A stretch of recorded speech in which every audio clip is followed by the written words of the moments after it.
Hello, and welcome to a very special episode.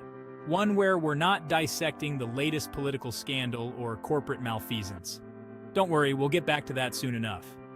Today, we're diving into something a bit more optimistic. Maybe? We're counting down the top 10 most influential ideas for social reformation. Now, I know what you're thinking, John. Ideas? Those flimsy, ephemeral things?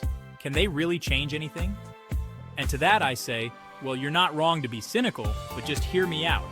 These concepts, as abstract as they may seem, have actually shaped societies and continue to drive progress around the world. So, buckle up, because we're about to get surprisingly earnest. All right, let's kick things off with a big one, shall we? Universal human rights.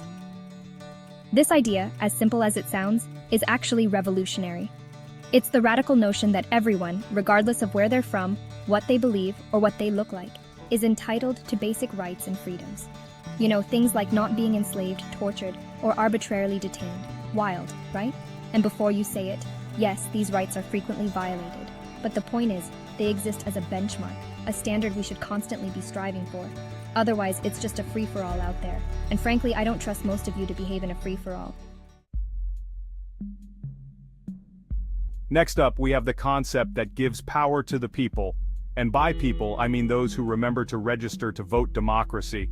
It's a messy system, sure, full of compromises, lengthy debates, and the occasional filibuster fueled by nothing but spite and a bladder full of caffeine. But it's still the best system we've got. Why? Because it allows for, in theory, the peaceful transfer of power. It means that if you're unhappy with the person in charge, you can vote for someone else, rather than, storming the palace with pitchforks and torches. Though, wouldn't that make for exciting C-SPAN coverage? Now let's talk about social equality. It's the beautiful, messy, and often frustratingly slow pursuit of a world where everyone has the same opportunities and rights, regardless of their race, gender, religion, or any other arbitrary characteristic that people fixate on. It's about dismantling systemic barriers, challenging prejudices, and creating a society where everyone feels seen, heard, and valued. It's a work in progress, no doubt, but every step towards a more equitable world is a step worth celebrating. Chapter 4: Economic Justice. Let's be honest, folks. The gap between the haves and the have-nots is wider than a billionaire's super yacht. And that's where economic justice comes in. It's about ensuring everyone has a fair shot at economic well-being, a living wage, access to health care, and a chance to climb that social ladder without needing a grappling hook and a Sherpa. Because, let's face it, a society where a select few hoard all the wealth is not just morally questionable, it's also economically unsustainable.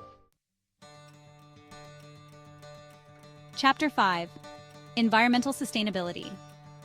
Okay, time to address the elephant in the room, or rather, the melting glacier on the increasingly warm planet: environmental sustainability.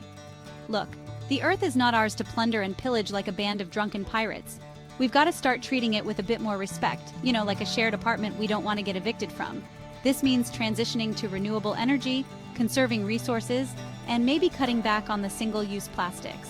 I'm not saying we all need to become vegan, Prius-driving, kombucha-brewing hippies, but we could all stand to be a little less wasteful. Chapter 6: Education for All. Now let's talk about a powerful tool for social change: education. And no, I'm not just talking about the overpriced, sleep-deprived, ramen-fueled experience that is college. I'm talking about universal access to quality education from pre-K to lifelong learning. Because when everyone has the opportunity to learn and grow, it benefits us all. It reduces inequality, boosts economic growth, and honestly makes for a more informed and engaged citizenry. And who knows, maybe if we invest in education, people will finally stop falling for those obvious phishing scams. Now let's talk about something that should be a right, not a privilege: healthcare. It's a concept so radical, so utterly preposterous in its empathy, that it might make some people's heads explode. I'm talking about everyone, regardless of their income or employment status, having access to affordable, quality healthcare. Can you imagine a world where a medical emergency doesn't lead to financial ruin?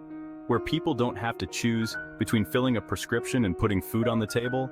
It sounds like a utopia, doesn't it? Well, it doesn't have to be. Chapter 8, Gender Equality. All right, let's talk about gender equality, because guess what? It's not just a women's issue, it's a human issue. It's about dismantling the patriarchy, challenging gender stereotypes, and creating a world where everyone, regardless of their gender identity, has the same opportunities and freedoms. It's about equal pay, equal representation, and equal respect.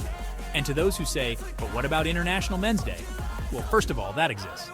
And second, maybe if you spent less time complaining and more time fighting for actual equality, we'd all be better off. Chapter 9, Peace and Nonviolence.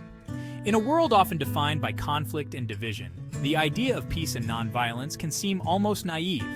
But here's the thing, violence begets violence. It's a vicious cycle that only leads to more suffering. Promoting peace, on the other hand, through diplomacy, conflict resolution, and understanding, well, that's the only way we're going to break the cycle. And yes, I know it's not always easy. But as Gandhi once said, an eye for an eye only makes the whole world blind. And frankly, we've got enough problems without adding blindness to the mix. Chapter 10, Digital Inclusion. And finally, we come to a relatively new challenge, digital inclusion. In our increasingly interconnected world, access to the internet and digital technology is no longer a luxury, it's a necessity. It's about bridging the digital divide, ensuring that everyone has the opportunity to participate in the digital economy, access information, and connect with others. Because leaving people behind in the digital age is not just unfair, it's also a missed opportunity for progress and innovation. Outro. So there you have it, the top 10 most influential ideas for social reformation. Now, I know what you're thinking, John, those are some lofty ideals, but what can one person actually do? Well, here's the thing, change doesn't happen overnight. It's a long, messy, and often frustrating process, but every small action, every conversation, every act of kindness, it all adds up. So get out there, be the change you want to see in the world, and don't forget to like, share, and subscribe for more insightful content.